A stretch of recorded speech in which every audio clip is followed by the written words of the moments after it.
You're listening to the Death Rattle Crew, a Hearthstone podcast.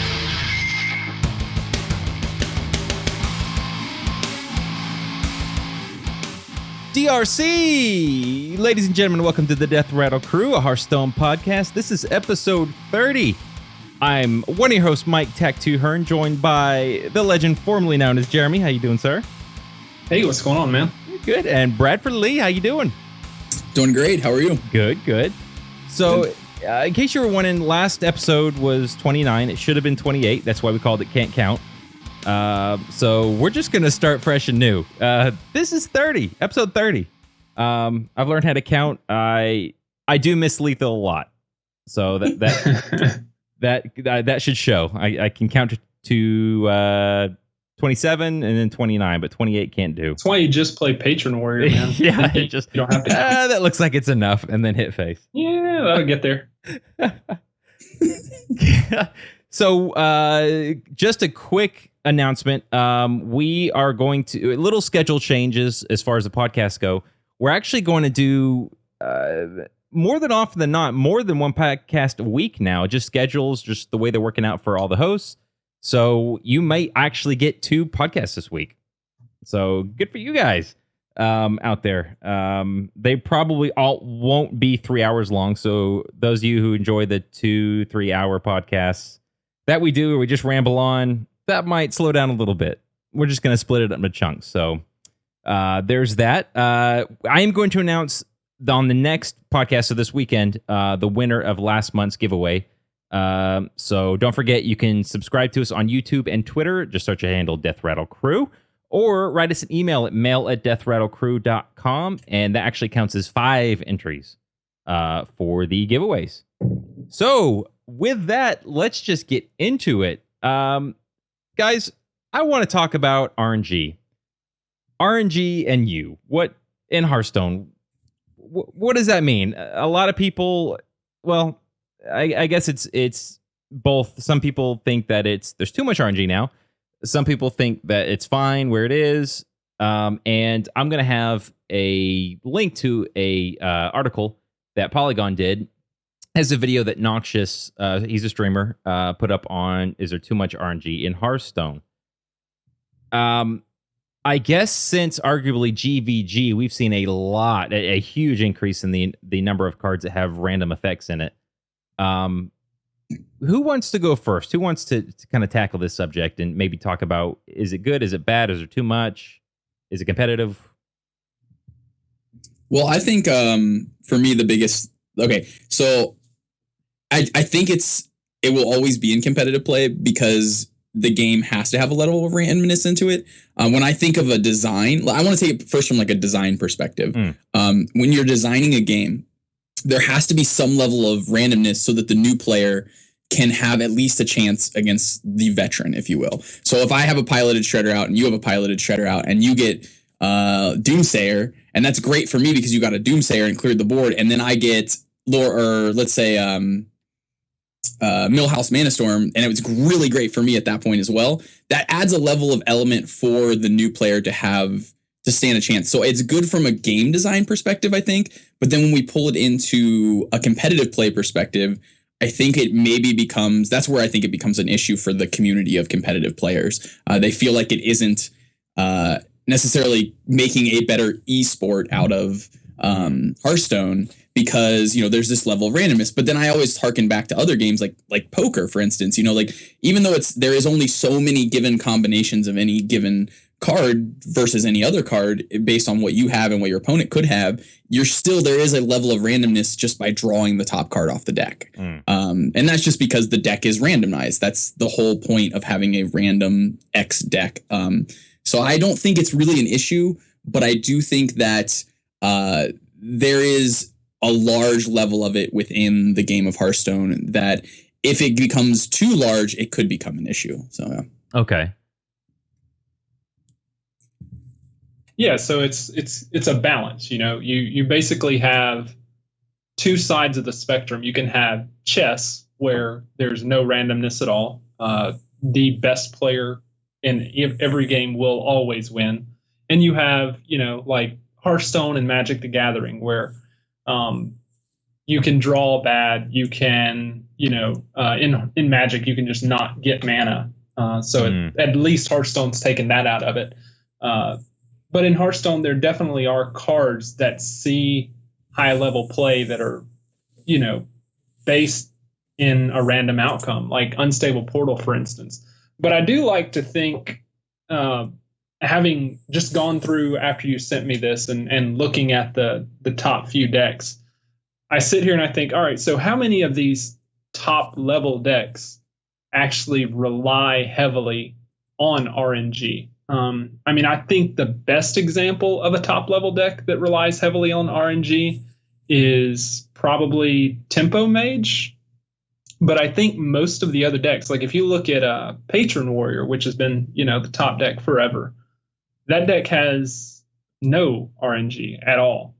Sure. Other than, do you draw the cards in the right order? Right. That's, it's about how you play it. If you look at, say, Mid-Range Hunter, the RNG in that deck comes from not Call Pet. What's the Summon a Beast card? 2 mana, 3 mana. Animal Companion. Yes, Yeah. Animal Companion. So you have Animal Companion, which is, that's a pretty high variance card. And you have Knife Juggler, which is pretty high variance. But the way that you play those cards doesn't necessarily lead to a high variance outcome. Like if I cast Knife Juggler Unleash, yeah, it is random where the knives go. But if I'm summoning 3 or 4 hounds, it's pretty predictable, what's going to happen. I'm going to hopefully wipe my opponent's board. And if I don't, then I'm going to have to use the hounds to clear what little bit's left. Sure. That's kind of what you're looking for with that. There's Dr. Boom, which has the boom bots, and that's, I think that was a bigger deal back when Druid was a thing, and people were killing Azure Drakes with boom bots and stuff. But right. I don't think I just don't see RNG that much in competitive play, with the exception of like a couple decks. Yeah. Dr. Boom is a perfect example. Like there's RNG in that, in the boom bots themselves, but for the mana cost, you get 3 bodies that do anywhere from 2 to arguably 8 damage. I guess depending on how it works out, but it's a good value. Just for what they do, it's a good value. See, the RNG doesn't matter. You know what I mean? Like you don't play Dr. Boom. Oh man, I hope these 2 boom bots hit face. Like that's not an end goal. Like sure, that situation might come up where it's like, man, I really hope those 2 boom bots hit face, but that's not really the goal. I almost feel like, and tell me what you guys think, Dr. Boom is like here's my Dr. Boom, answer it. Yeah, that's how I feel like that card's played. Right. That's the goal of that card, is to put a bunch of bodies on the board that can do a bunch of damage. Right. I guess, and obviously it's a card game, it's a CCG, though there's RNG built in just because it's a card game. So, for those of you at home, we're talking about just strictly RNG based on the cards that you put in a deck. And I guess the biggest offender right now is Tempo Mage. And I've got a theory, or I've got an idea of why I think it's okay to have so much RNG in a deck like that, because you've got tools like Flame Waker, what was the other one? Arcane Missiles. Yeah, Mana Worms. There's so many things that feed off the spells. Unstable Portal, it add a random minion, but it costs 3 less. So you're getting value out of that randomness. Cards like Flame Cannon, it only costs 2 and does that damage. That's an awesome card to have early on. If someone drops turn 3, turn 4, they drop something with 4 health, and that's all they have on the board. Oh, it's no longer random anymore. It's just it's awesome value. So it's more playing the randomness to your advantage. I think, and I think that's where maybe randomness is a plus in this game, when you how good are you at using that to your advantage? Go ahead. Yeah, I think the one thing that really stands out to me still always is implosion. Implosion is played at a high level, and it does have a level of randomness. Like you were talking about how the tempo mage has so much randomness that it's trying to create like a standard deviation, a regression to the mean. They're trying to figure out, like, how much randomness do I need? Do I need an Avenging Wrath's worth of randomness, 8 pings, in order to reduce the randomness to to 95% of the time killing off my opponent's things, or 97% of the time to be able to make sure that you're normally going to be able to kill something. But the one that I always think is the most interesting one is when people are playing zoo decks and they're playing the Zoolock list, and they're fighting for board position, and there's something with 3 toughness on the board, and their only way to kill it is an implosion. If they get 2, the game might end right there, and they can't come back. Like that thing with 1 toughness left will kill the most important threat on the board, and all they've got are these dumb 1/1 imps, and now they're really far behind. But if they were to get 3, then they're winning the game, and if they were to get 4, then they're so far ahead, it's almost impossible for their opponent to come back. And it really begs this really interesting question of, during that pivotal turn where it's like, okay, this thing has 3 toughness, should I go for my implosion, or should I take a more conservative route of going another way? And what I like about it from that perspective is the fact that sometimes implosion can be so detrimental, it can just shift the game dramatically and put you so far ahead. But at the same time, you're taking the inherent risk of saying, I could also miss with this and just lose the game right now. Yeah. And so it's this weird tension of, should I go with the conservative play, and is that going to lead me to a win? Or should I go with the dangerous play where 33% of the time I'm not going to win the game? And I think and so really what I want to ask you guys, do you think implosion, if implosion just read, does 3 damage, get 3 imps, do you think it would be a better card? Because just meeting it in the middle versus that, sometimes getting 4, sometimes getting 2. I think I would like the card more. Yeah, I feel like I would too. I do. Yeah, I dislike variance to an extent in card games. I see all these interviews like with Ben Brode and the developers of the game, and a lot of some of the more casual streamers that talk about, well, variance increases skill cap. You have to learn to play around variance. I don't think I necessarily agree with that. Like, I don't think that, you casting a crackle to my face while I'm at 4 life, like, that's not a skill. And, if you miss, you're going to die. If you hit, I'm going to win. Like, that's not increasing skill level. I think at a certain point, if you introduce nothing but random cards into the game, then the game just becomes, like, let's flip coins and see who wins. Sure. And that's not a fun game. Right.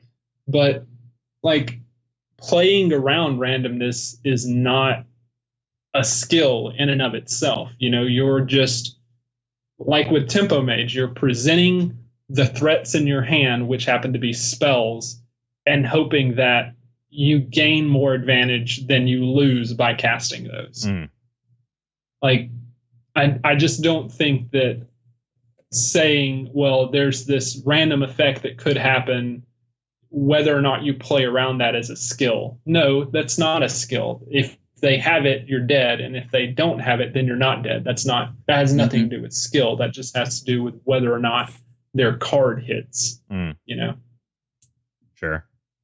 So, I mean, a lot of times you're left in a situation where, like, this isn't necessarily RNG, but it's like being at 14 life and a druid is going into turn, 8. Like, if they have the cards, you're dead, and if they don't, then you're not. So, yeah, that's not RNG. That's just determining the game with a dice roll, literally.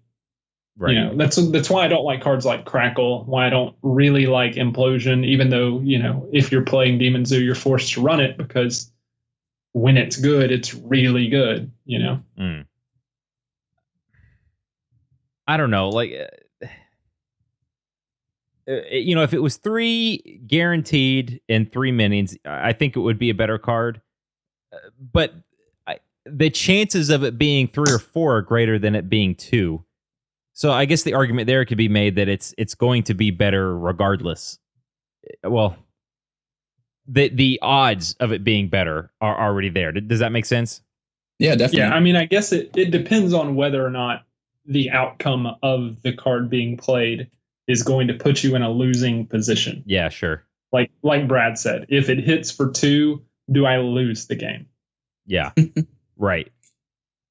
Yeah, and I think that's a debate that people aren't really considering much when it comes to RNG. They're just like, well, let's hope I get 3, and they're just kind of YOLO at this point. Yeah. And it's just which is why I like RNG to some extent, but at the same time, I think things like Implosion are the reason why when you go to major tournaments, you're not going to be seeing as many people playing Zoo. You're not going to be seeing as many people playing Tempo Mage because it's like going in there and flipping a coin 100 times. It's like you're playing paper, rock, scissors a bunch of times in a tournament. And that's why in major tournaments, and I think Jeremy had mentioned this to me earlier, or mentioned to us earlier, that when you're going to tournaments, you're seeing deck lists that reduce their RNG as much as possible. So that's why I don't think it actually affects this as an esport. Like decks like Patron Warrior. We talked about that. What's the RNG in Patron Warrior? There's drawing the wrong cards early. That's pretty much what I can think of. And that's why the deck is consistent and always near the top. Yeah. I mean, so the question presented in the article itself was, does RNG have a negative impact on competitive play? I don't think that it has a negative impact on competitive play. I do think it has an overall negative impact on the game. I think too much of it is definitely bad, and I think we're quickly approaching a point where it is becoming a little ridiculous. But just because I don't think there's a lot of it, right? Is that what I guess you're? Yeah.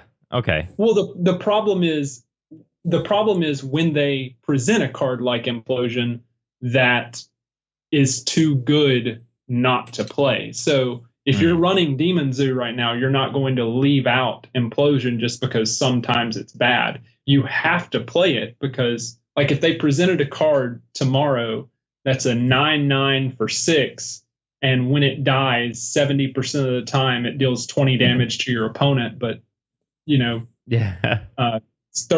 of the time it deals 8 damage to you. Like, you have to play that card, and just because it's really, really good.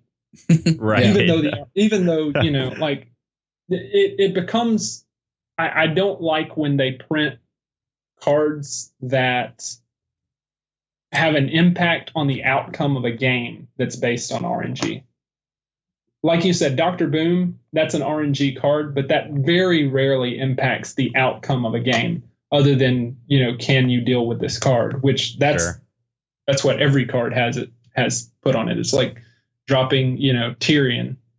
Can you deal with this? Yeah. But I don't like a card that determines the outcome of a game, especially early, like with Implosion,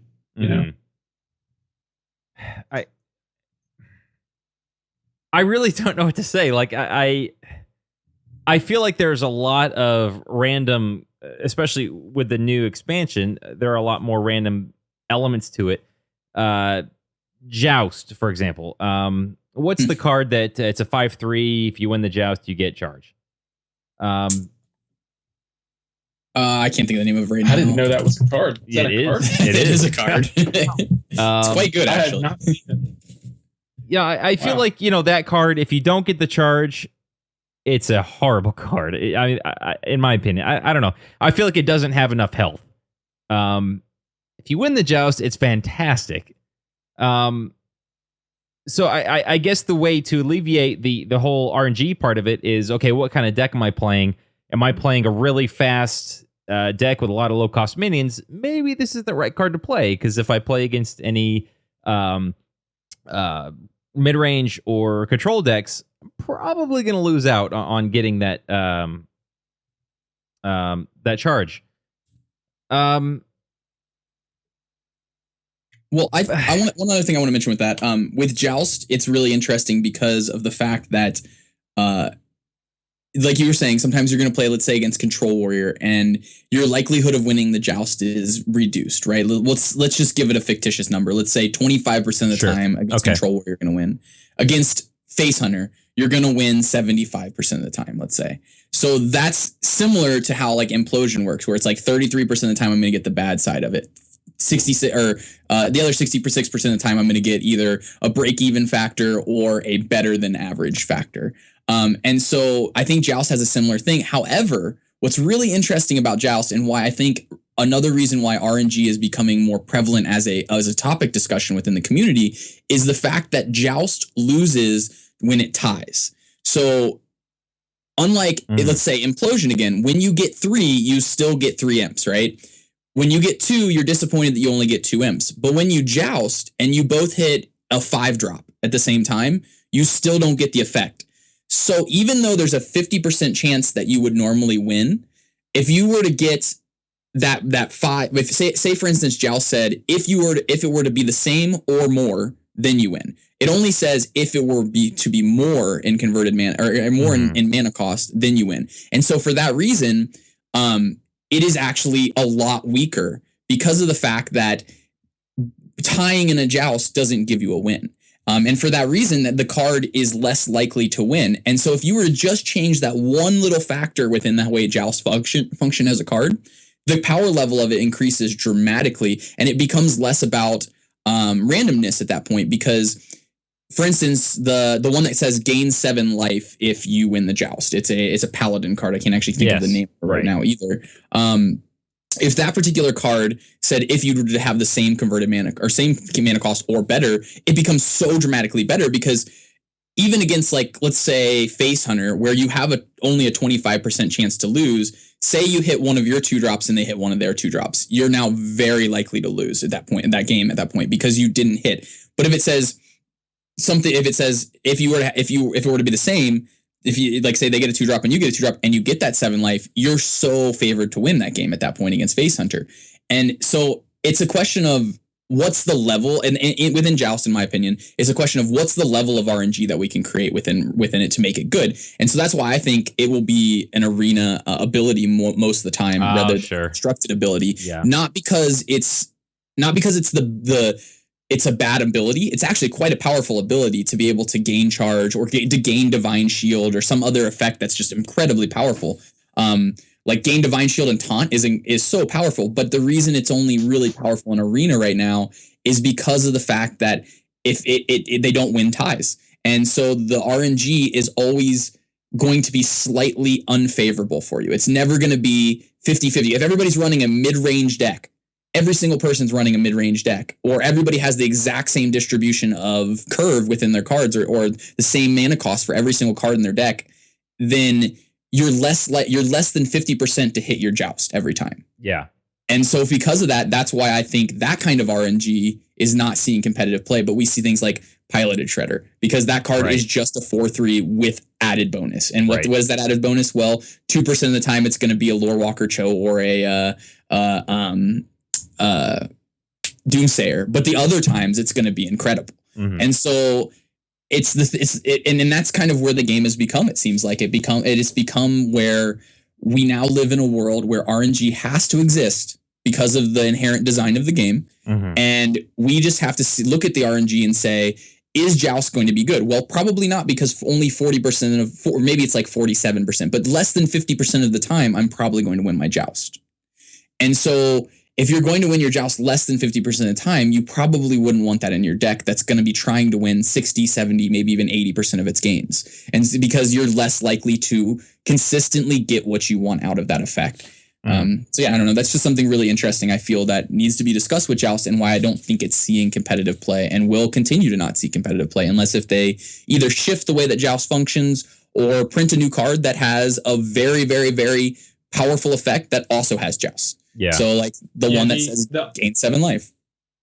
Yeah, the only way that Joust will see play, I actually saw this in a deck recently. It was a lock and load deck, the Lock and Load Hunter, which isn't a good deck by any means, but it was running 2 of the Alex that have reveal a minion if yours costs more, draw it, and it had 2 Alex in the deck. The only other creature in the deck was an Emperor Thorsan.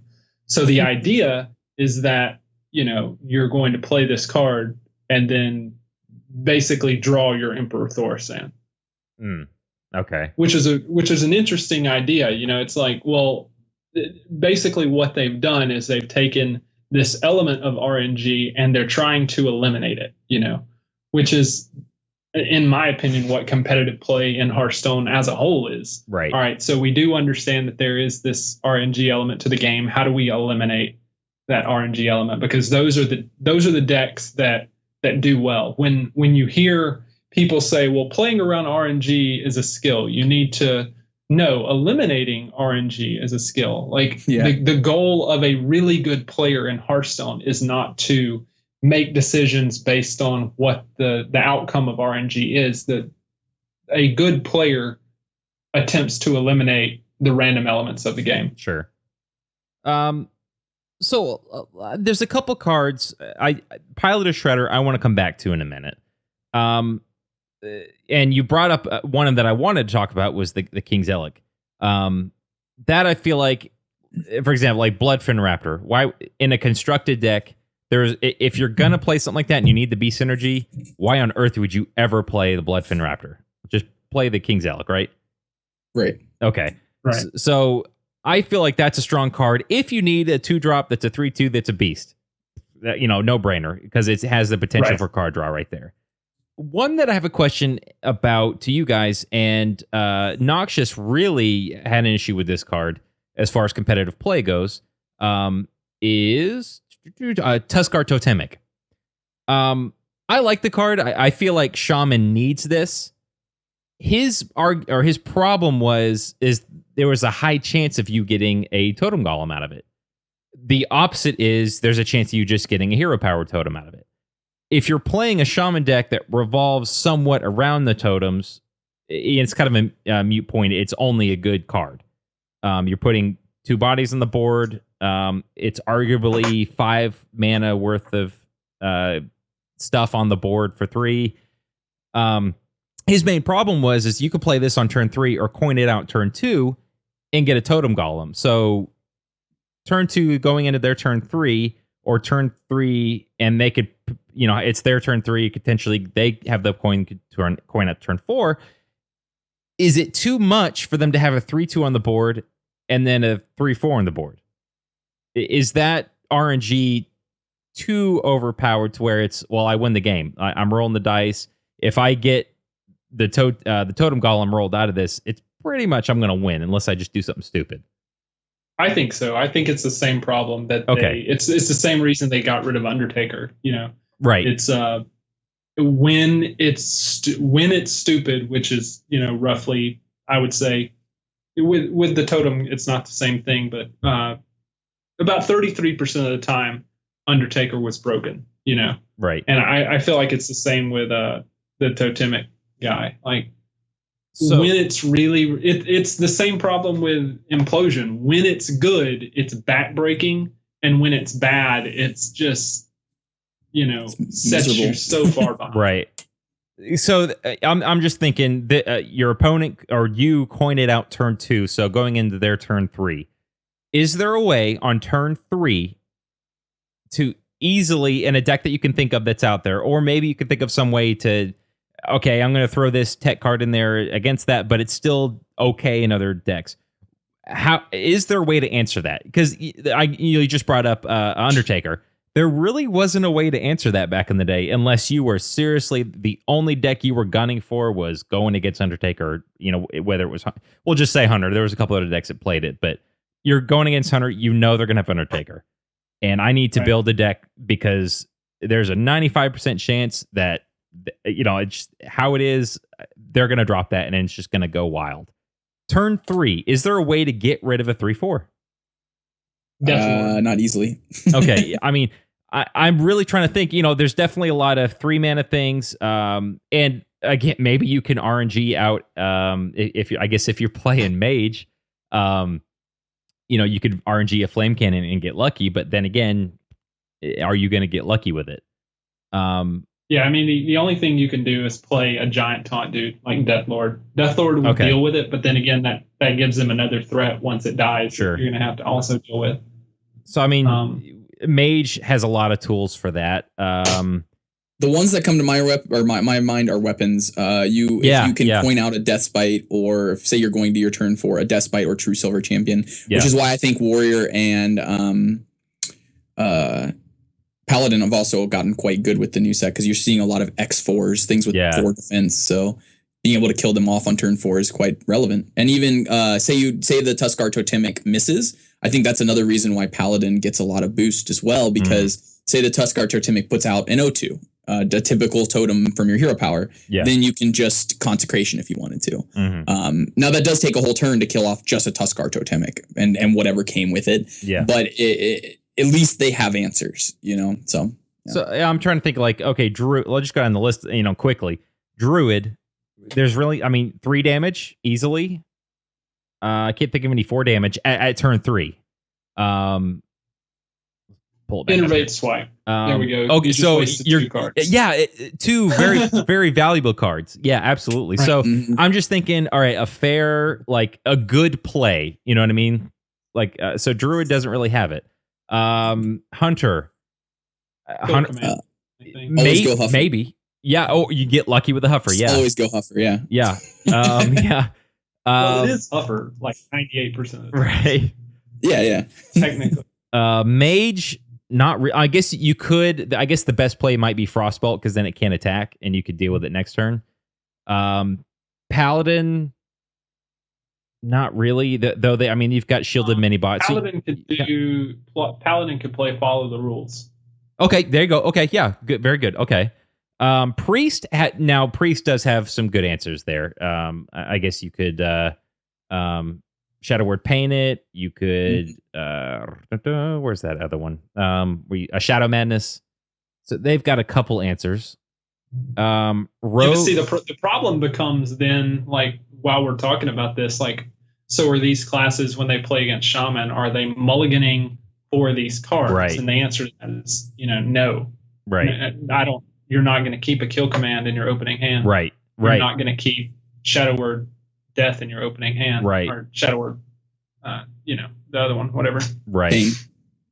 Pain. Yeah. You may keep Pain. Pain's the small one. I don't remember. I don't play Priest. Shocker. Rogue, not really. They do have Eviscerate. That is you could do that. Yeah, I guess if you had some way to get the combo. Yeah. Against Shaman, I guess you could roll high on your Crackle. Crackle, yeah. So I guess there's that. So again, not really. Again, RNG. Warlock. Power overwhelming, I guess.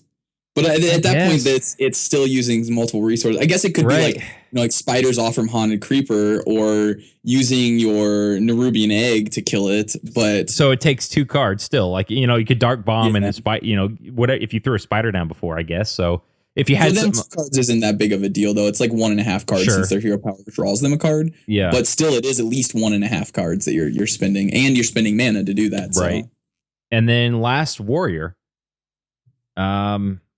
Deathbite. Yeah, well, it's turn 3, Execute. Execute's the card I can think of. If you had a way, to if it was hurt, or if you're going to run heroic strike in a constructed deck. Sure. To talk about a meta call. Yeah.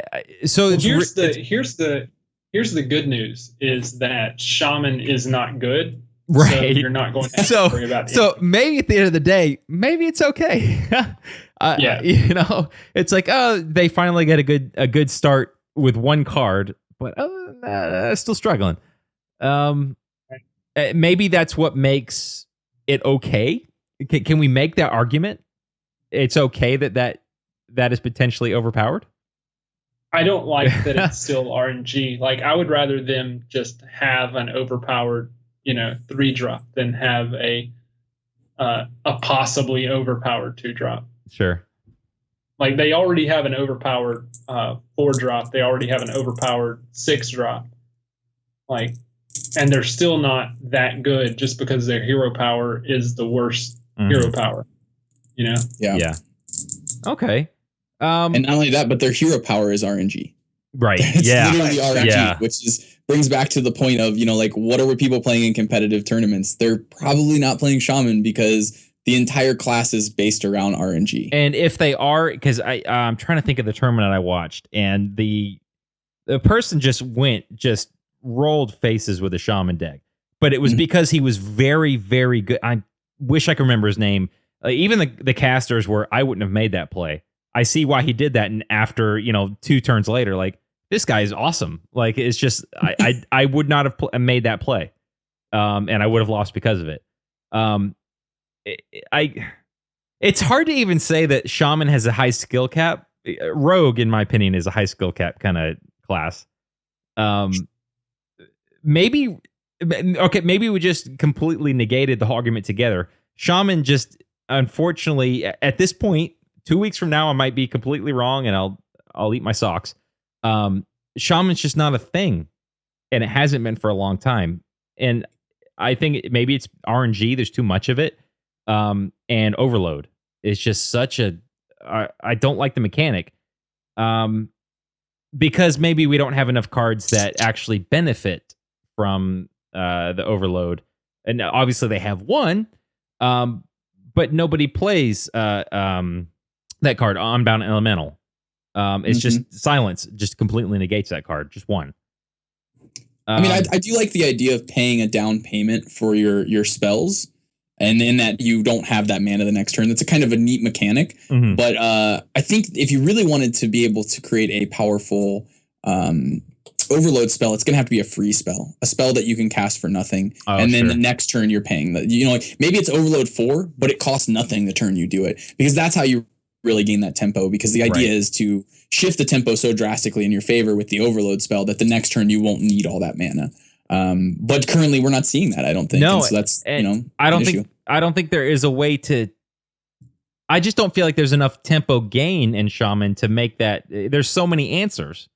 They put down a card like Elemental, and you play 2 overload cards, and it's it's buffed up, whatever. Oh, come get me. Silence, done. There really was no tempo gain because you just got shut down immediately. I can't think of any cards that really take advantage of it.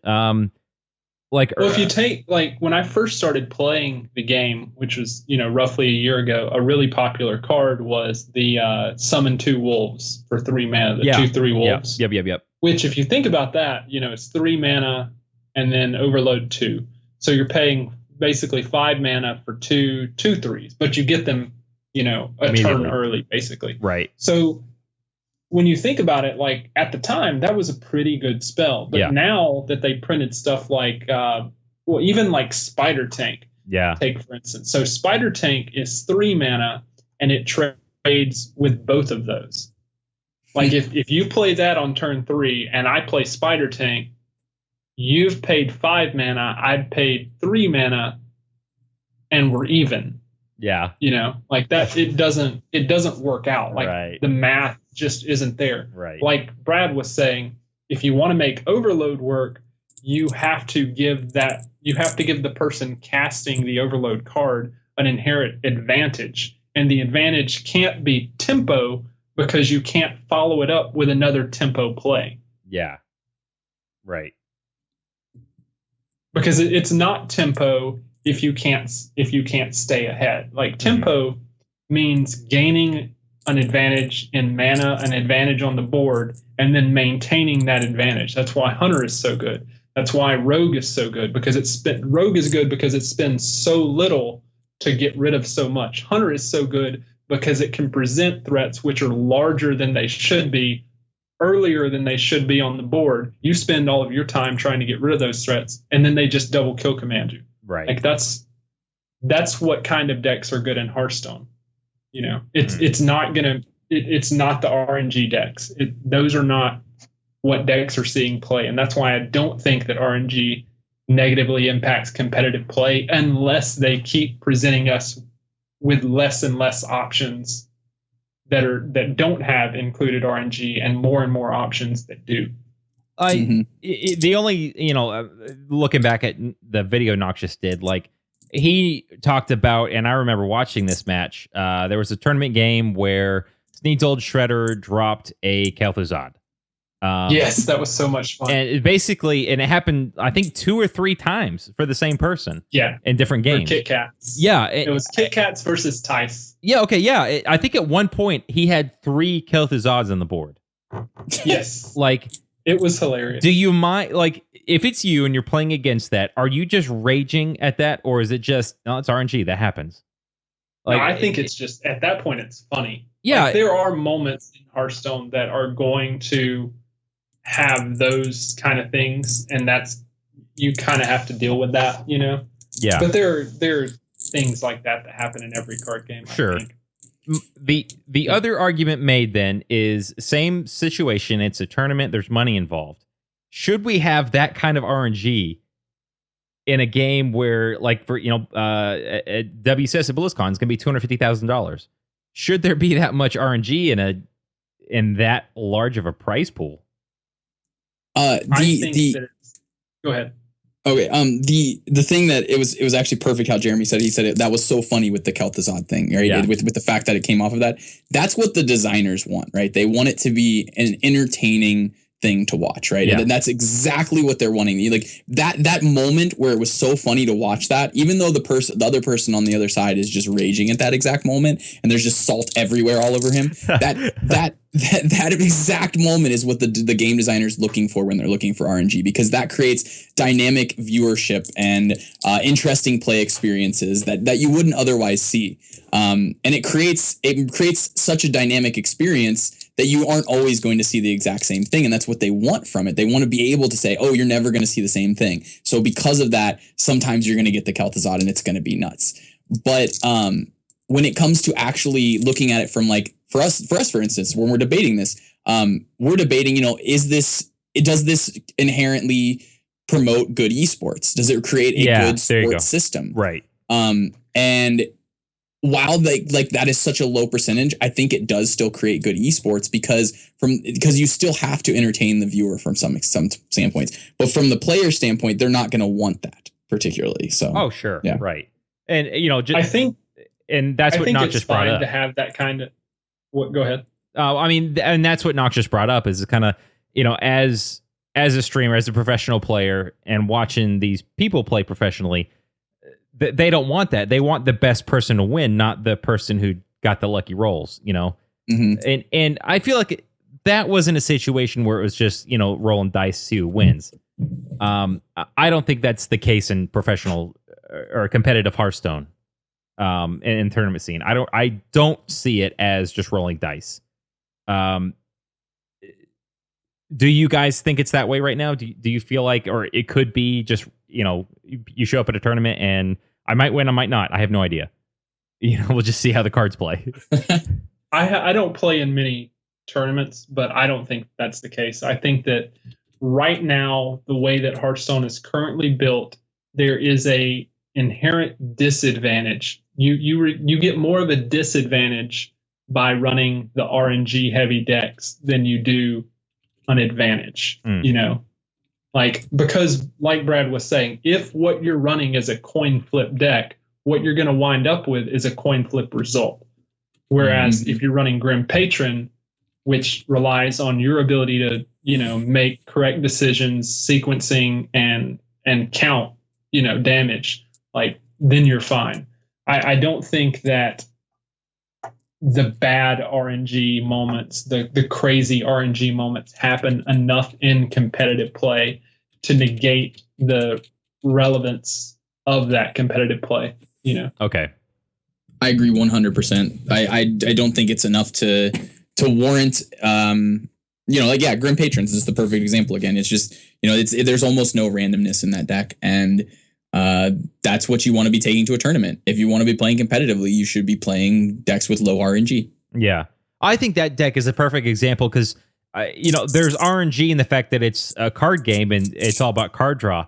But that deck has the potential to have such high card draw that it takes away all of that RNG.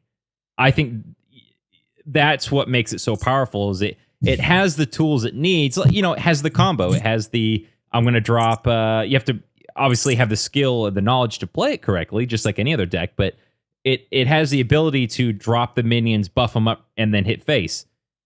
And that's, in my opinion, what makes it stronger than like a druid, like a fast or a combo druid.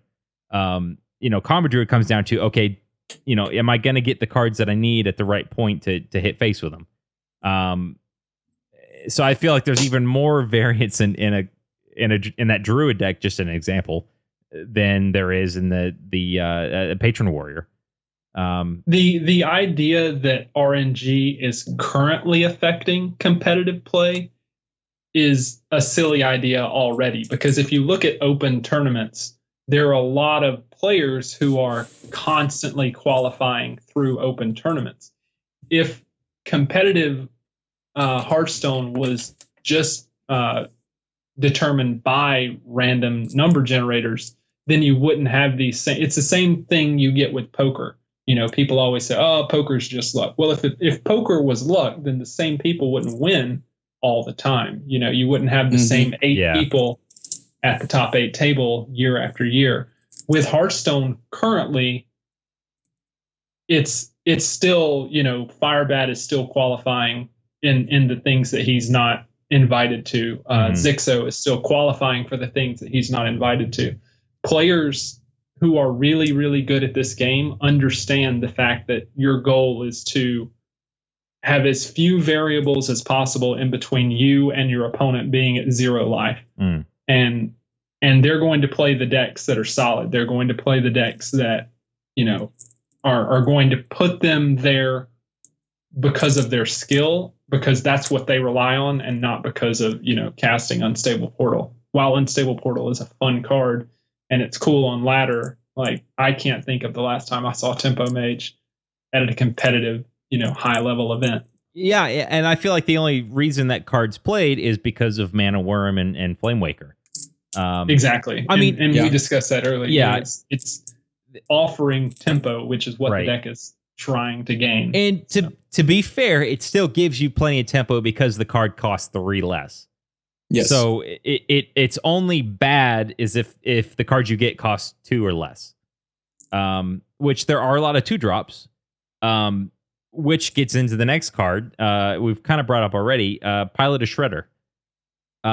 Everybody plays that card. It's just a solid 4-drop. Other 4-drops that are really good, especially beta and before Nax dropped, the Yeti was a very, very, very popular card in the meta. Just for its body, 4/5. It just that's a good card. Now you don't really see that. If you see one, you'll see the Mechanical Yeti, because it gives you, it gives your opponent 1 too, and that RNG can hurt you as well. But if you're playing Mechanical Yeti, chances are you've got a card or you've got a deck built for using those spells for a reason, generally. Maybe it's Mage, maybe it's Rogue, whatever it may be. Now you don't see that as much. And I'm looking at the 4-drops, and even Hungry Dragon, I don't see that played a lot, but I think that's because of aggro decks. You don't want to give your opponent another card necessarily. So I don't see that played a lot. And then the only other cards I can think that are, I'm looking as I look through them, Kazan Mystic, but that's a tech card. You run that for a reason. You don't play it necessarily for the body. Defender of Argus is a good example of a 4-drop. And that's it. But I feel like that's a tech card too. You play that to buff up. You don't play it for the body. You play it for the buff for other minions. Yeah. So if you just want to play something on turn 4, Pilot of Shredder is the way to go right now. Yeah, the only exception I can think of is dragon decks. Yes, just because they have dragons at 4. Sure, that's the only other reason. Or in Paladin, it's getting cut for Murloc Knight just because that card's busted. And we'll get to that one. I mean, unless if you're just looking for a bare bones, I need a 4-drop, and you're not playing handlocks. Twilight Drake fills that. You're not playing spell deck, so Violet token deck. Violet Teacher might be the way to go there. It's generally just gonna be Pilot of Shredder. And I feel like you're getting a decent body. It's it's undervalued, obviously, but it's the fact that it's split arguably over 2 bodies. worst outcome, like you were saying, you get a Doomsayer or the legendary Netpegel, right? Lore Walker. Lore Walker, thank you. Yes. Lore Walker, yeah. So those are the two bad ones. Out of all the possible 2-drops you can get, the chances of you getting those are pretty slim. You're going to get something. You're just at least going to get another body on the board, which they have to remove. It's a fantastic card. Like that's just the card that you play. Like kind of like Dr. Boom is your 7-drop. That's what you play. I don't feel like the randomness is bad. I look at it more of a death rattle, play into the minion with a body that my opponent has to remove. That's how we look at that card. The randomness doesn't bother me. That card, the randomness of what the card is doesn't affect the playability of the card because it more than often offers value. Yeah. And yes, way more. The chances of you getting bad, something that's going to be a detriment to you is way too low. It's random, but those chances are it's not even arguable. Like in my opinion, it's not a problem. I agree 100%. I don't know why anyone would, Hearthstone has put themselves in an interesting situation, and I think it's just because they haven't announced what they're doing going forward as far as like rotating cards out. Because currently, for them to present a new set, there has to be at least a little bit of power creep in the set. Because if the new cards aren't better, then no one's going to buy the new cards. Everyone will just keep playing the old cards. So until Hearthstone announces, all right, now the classic set's rotating out and the only thing that sees competitive play are the most recent 3, then they can start to, over time, instead of printing better cards, just print different cards. That's how Magic has dealt with it. Right. If Magic the Gathering just never rotated cards out, you'd wind up with a format like Legacy. I don't know how many of our listeners know much about Magic, but that's basically every Magic card that's ever been printed can be played in this set with the exception of a few bans and stuff like that. Yeah, at that point, Jeremy's talking about 20 years of Magic. Right. Yeah, I guess 20 years of cards. Very few cards. Whenever a new set comes out, you might have 1 or 2 cards out of the 250 some odd cards per set that make it into this format of Legacy because those cards are really good with things that are already in that set. Mm-hmm. But the way that Magic has done it is, they print a new set and then the old set rotates out. They print a new set and then the old set rotates out. So at any given point, you have 3 sets of like 250, cards that can all be played competitively. So basically, instead of every time there's a new set, the cards get better. Every time there's a new set, the cards get different. Yeah. And that's what Hearthstone will eventually have to do. Otherwise, number one, they're going to start losing players because the collection will be too big for any new player to come in and try and reasonably acquire.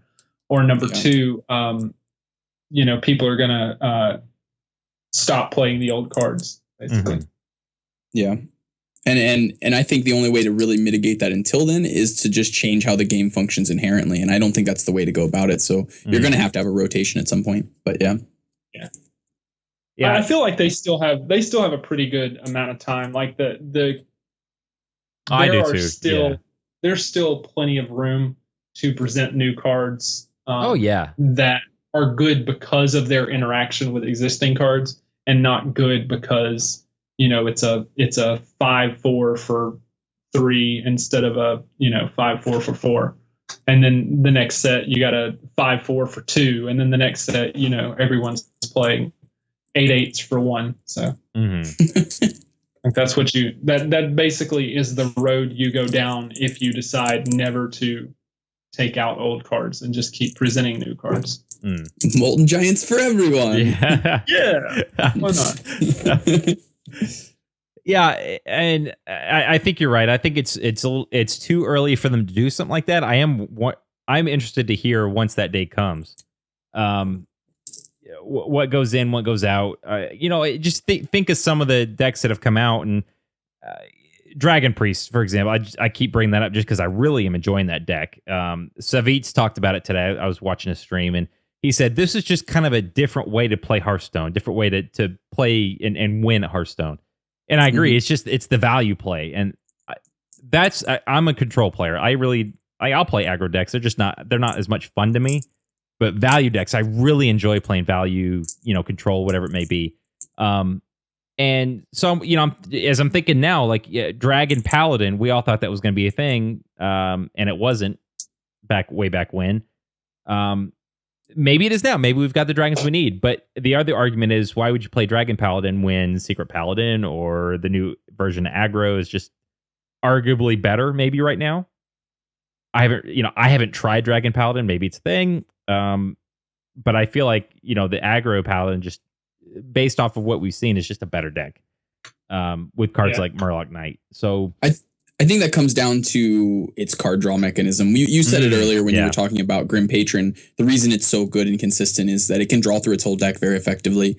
And I think that is very true with the aggro list as well, because they get Divine Favor. They're able to dig through their deck more effectively than the value decks can.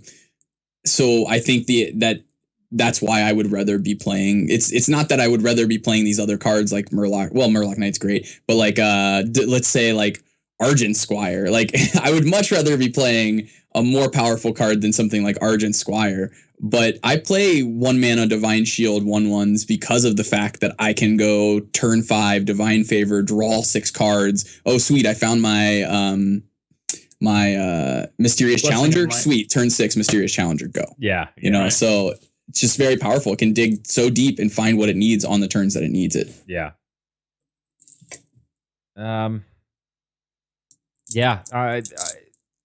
Another deck I'm thinking of, Secret Paladin. I don't feel like that's an RNG that's overpowered either. Like, just because I think the Paladin secrets themselves aren't as powerful as some of the other secrets, hunters and mages, for example. And well, we kind of talked about it off air a little bit earlier, Brad. This people learning how to play around it. My Dragon Paladin, I have no problem with them. It's you just got to play in the right sequence. Okay, if chances are he has this, and this, I need to kill this, so that's buffed, and I can still trade it because its health will be here, or I'm going to attack with this because I know a 2/1 is going to come out and it's going to have to hit it. Then I can, it's just, what to play around. But maybe that's because, the classes so well. The same thing can be said for mages, though. Like at a certain point in the game, it might be getting a little different now, but if somebody drops a Loatheb and then a secret, or there was a secret out and then Loatheb, might be a duplicate. Maybe I don't want to give him another Loatheb. Or nothing's been played, a secret goes out, it's turn 7, 8, 9. That might be what is it, the copy card? Having a brain fart.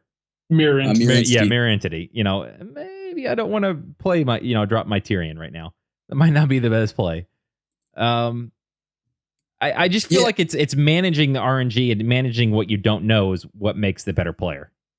Yeah, and with secrets, that's really very true, because you can being on both, like say the more skilled player is the player that's playing the secret, right? If the more skilled player is playing the secret and then it goes to the opponent's turn and they now play optimally because you've effectively they're going into their turn 7 and you're like, okay, I'm going to put down this duplicate because I want my opponent to think it's Mirror Entity. Yeah. So that when they go Dr. Boom, they're not going to, or maybe they don't want to Dr. Boom anymore because like, well, I don't want to give them a duplicate of Dr. Boom. Then all I have is these boom bots and I spent 7 mana on boom bots. Right. And so it's, what really is the power level of the secret is the fact that it operates during their turn.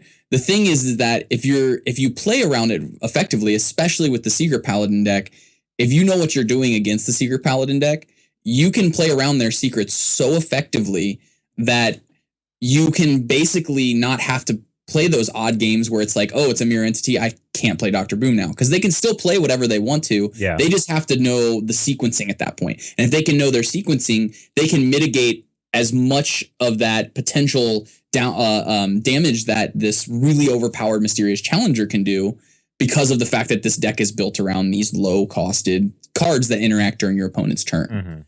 And so it's just good that way. If you're playing against Paladin and they have 4 secrets up, your first attack is going to be, it's going to pop a noble it's going to pop the noble sacrifice guy. That's going to die. Avenge is going to go off, and a guy's going to get buffed. If you know that, and if it's 4 secrets, then that noble sacrifice guy is probably also going to come back to life. So that's 3 secrets out of the way right there with just 1 attack. Yeah. So all you have to do is have a silence ready for the guy that gets, avenge, and you're good to go. Or BGH. Especially if all they got's, or BGH, or, it's really not that big of a deal once people understand, all right, like Brad said, the sequencing. The first attack is going to be this dude pops out, gives somebody else buffed, and then comes back to life. That's 3 secrets gone. Yeah. And the last one's either competitive spirit or whichever one reduces a minion that you play to 1 health. I just can't think of a deck that is just pure RNG that I lose to on a consecutive basis that I just go, oh, this deck is so overpowered. I cannot think of one. Like even the mage decks, if I lose to those, there might be some RNG in there, but generally it's because of a Flame Waker. And even there's some RNG there, but it's the fact it's still doing damage. Like we talked about Knife Juggler. That damage, it's never like if you got a bunch of minions on the board. It's semi-random. It is. I mean, if there are a bunch of minions on the board and it just hits my face 4 times and it doesn't clear anything, okay, that's just RNG. Like GG, sorry, you lose. But I don't know. I think the only argument to be made there is we talked about implosion. That is the worst. Just kind of, it's a toss up. If you roll 2. Probably gonna lose. If you roll 3 or 4, well, I think that in Crackle. Yeah. Okay. Yes. Crackle Perfect example. Yeah. Yes, it's annoying when there's spell power on the board and they hit you for 8 or 9 or 10. Like, it's annoying, but the chances of it's 25% chance. That's what it is, and it's overloaded. People aren't going to bring that deck to a tournament because they can't consistently rely on the fact that it's going to present their level of skill in a positive light. Right. It's going to hurt them as much as it's going to help them over, 10 games or however they play. And even then, it's like, all right, I'm going to run 1. I see people run 1 of, and they use it as removal. So I'm going to use it. Maybe let's just say they don't have a spell power down. There's something on the board. There's a Thorazon on the board. Okay, it could kill it, could not, but I've got stuff on the board. So I'm going to throw this out there. It's at least going to drop it down to 2 health. I've got a small minion. Okay, it's perfect. It's removal now. There's no downside. There's only positive there, with the exception of the overload. There's only it can kill it. I'm going to kill him no matter what. But I could get ahead without having to sacrifice a minion into it. I'm just throwing that out there. Let's say you have a 2/3 on the board, you can clear it. I guess when people are trying to use it as a face damage spell is when it can, like, you don't go in there and say, oh, I've got a pyroblast, in my pocket. That's not, I don't think that's how you use that card. Right. I don't think that's the correct way to use that card. So are we all in agreement that RNG really isn't that? It's been here. It's not horrible yet. There's a lot of it, like Nefarian. I mean, you just type in random in your collection, and you'll see all the random cards that there could be. I don't think it's that. I don't think it's a big deal. Not everyone's. You don't see everyone running 2 of Mad Bomber in their decks or Matter Bomber. I don't know. Blingtron. If you see Blingtron in the deck, generally they're running a Harrison as well. And it's to get the card draw. As somebody who plays Blingtron a lot myself, I want to even talk about how it's not necessarily a bad thing because the card is best in an aggro deck. So even when you give them, say, a Doomhammer, a lot of times that means they're attacking your threats. And so that's good for you because then they're taking damage in addition to killing off your threats. And all of your threats doing 2 to 4 damage because they have a Doomhammer is good for you, which is weird to think of it that way. So, like, even that randomness from Blingtron, outside of, like, think of The ones that I don't like to give to them are True Silver Champion, and occasionally Gorehow. Sometimes I'm okay with Gorehow. Sometimes I'm just like, okay, well, whatever, you got a Gorehow because now you can hit me for 7 and the game keeps going on. And so it's just the upside on Blingtron, again, even though there's RNG, is so much better than the downside. And that's why I think, most people who are complaining about RNG are just salty because they lost to it. And that happens. And everyone's going to get salty to it. And that's going to happen. But we can mitigate it as much as possible. And that's what you see at competitive play. And that's why I think we're all in agreement that this is something that's it's a non-issue, as of right now. But it's something we should all be concerned with because it can become an issue. Yeah, sure. At least in competitive play, yes. Ranks 20 to 13 or ranks 20 to 12. Maybe RNG is a bigger issue than we see because we don't consistently play every month in that window. Sure. But I think if your question is, does it affect competitive play in a negative way? And I say no. Okay. Yeah, I agree. All right. Well, that's that. Yeah. Okay. So, that's it. Let's just go on and talk about what we've been playing this week, just to kind of give the listeners of maybe an idea of what they can try out and what has been successful. I'll start real quick. Just, I talked about Dragon Priest. I love that deck. I see a lot of people playing it. It's fun. Go play it. There's a bunch of different builds out there they've tried different things. I watched Savitz try to play the new Priest legend in it, the Peltris that gives you when you inspire gives you another legendary. Really interesting watching him play that. So and his thoughts. If you're not watching streamers like Bradford Lee, go check them out. There's a lot to learn by watching them. And this is, they play a lot and they're trying a lot of things. So just get on Twitch, watch them, folks. Just do it. But that's really all I've got on my end. Brad, you want to go ahead? As someone who's played Dragon Priest, I have as well. But what would you say is a card that you feels like is the standout card in that deck? Oh man, Twilight Guardian. I think that card is just, among like Wormrest Agent, that's another strong one. But Twilight Garden is MVP. I love that card. That is such a strong card. Yeah, I feel like that's the reason I've been a big fan of that deck as well. Yeah. It's just a very powerful 4-drop. And we talked about Piloted Shredder. It competes with Piloted Shredder. And that's a pretty powerful effect to be able to do that. Right. Yeah. I've been playing a lot of that deck as well. But the deck that I've been having the most fun with is the Secret Paladin list. I thoroughly enjoy playing it. The reason is because of the fact that there are so many ways you can go about it. You can play a more mid-range build with Murloc Knights. And your Divine Favors as some of your draw effects. You can play. I was going to say you're playing the version that has a bunch of 1-ups because there's kind of two approaches to that deck right now. There's the 2 of everything, and it tops out at like 3 mana minions, and then has the big guy, and then there's the later game one that has like Dr. Boom and Tyrion. Yeah, I've been kind of messing around with all of them, but the one that I've had, actually, weirdly enough, the one that I've had the most success with, at least in the lower rankings as I've been climbing the ladder yesterday, in the past couple of days as well, was a more combo variant, which is very weird to say. It's I have 2 different variants that I've been running around with. One of them runs 2 Divine Favors and 2 Jeeves. And the idea of that particular build is literally the Jeeves one runs like Secret Keeper, all 10 secrets that you would want to run, basically all of the secrets for them except for Paladin, except for Eye for an Eye.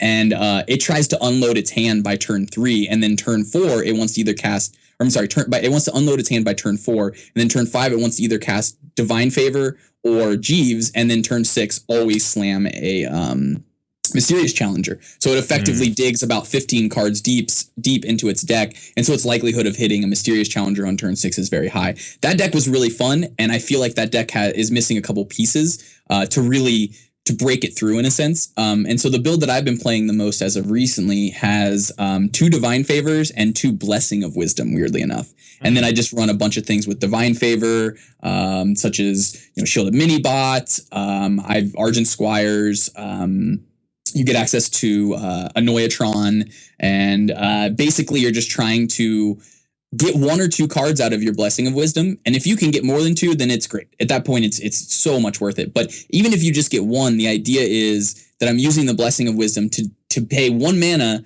to draw 1 deeper and make a weaker threat on my board be the center of my opponent's attention.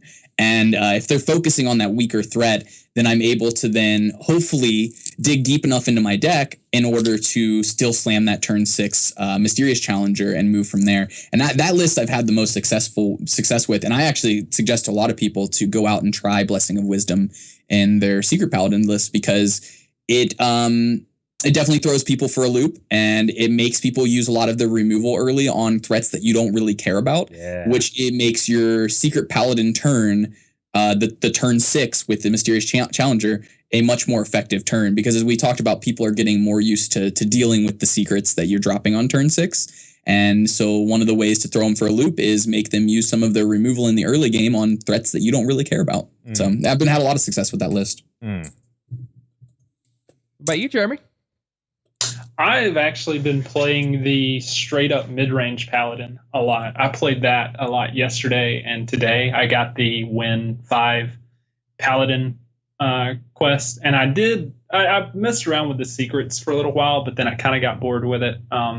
I still think it needs maybe just a little bit of refining, and I'm not very good at, play testing decks and changing in and out stuff.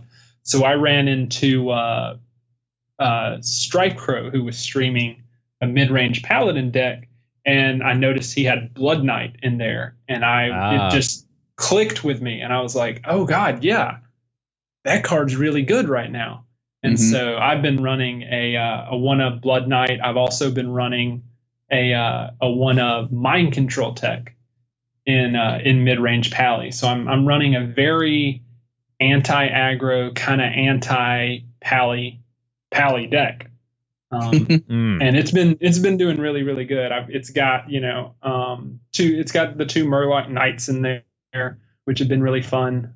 Some of the new cards that I'm running, let's see, it's got Murloc Knight. I'm actually trying out. I had a Healbot in here, but I'm trying out the Pally Joust guy. What's it called? Tuskar Jouster. Okay, I'm trying it out just because it's a 5/5 for 5, and sometimes that's better than a 3/3 for 5, even if it loses the Joust, which it doesn't against aggro decks, which is where you need it to win. So against it's better, in my opinion. This card's good because it's better against control decks, because it doesn't have to gain the 7 life, and it's a 5/5 for 5 instead of a 3/3 for 5, and it's really good against aggro decks because it's more than often going to win the Joust. I'm also trying out obviously one of the Justicar Trueheart, the replace your hero power. Just because that's been really, really good against control decks, because cards like that, cards like Murloc Knight, are just present a board presence so quickly. You don't think about, all right, so I play Justicar Trueheart on turn 8, and then I hero power, and then they kill Justicar Trueheart, and then the next turn I hero power and play Quartermaster. It gets really gross really fast. So yeah, I think turn there's 10. a. Go ahead. I apologize. Go ahead. I was going to say, Justicar Trueheart, I thought initially that's a bad card, but I'm coming around on it just because in the decks that it's good in, it's really, really good. There are just tons of decks that it's really bad in. Like it's bad in Hunter, it's bad in basically everything so far except Pally and Warrior. It's gross. No. Keep in mind that when you're playing a Justicar Trueheart on turn 10, you can activate your hero power, play it, and then your new hero power shows up and you can play it again. Oh, so did not know that. You can, so you can spit out 3 paladin. Yeah, you can spit out 3 paladin Silverhand recruits, and if you're on warrior, you can gain 6 armor in 1 turn. Wow. So that's something that I think a lot of people have discounted with the card, and it's something that was kind of hidden in a sense with the power of the card. So interesting. Well, that's because we're not terrible people and we don't think of mean things like that. Well said. And then you get mind control tech the next turn after you play 3 Silverhand recruits naturally. So right. Well, guys, I think that'll be it for this week. Brad, plug, where can people find you? Well, so I do Twitch streaming every single day except for Fridays, and I stream at twitch.tv/BradfordLee. You can also find me on Twitter at Bradford Lee Hearthstone. It's Bradford Lee HS. And I stream every single day, 7 hours a day, so I'm pretty busy with that, and it's always a fun chat, so stop by and we'll have some fun at it. Awesome. All right, folks, and don't forget the swag giveaway. Just, again, all you gotta do is follow us or send us an email. That's it. Guys, it's free stuff. Come on. But we'll announce that this weekend. So other than that, don't forget you can find us on Twitter and YouTube at Death Rattle Crew, and our website is www.deathrattlecrew.com. So I am Tac2, that is a legend formerly known as Jeremy, and Bradford Lee, and we will see you next week.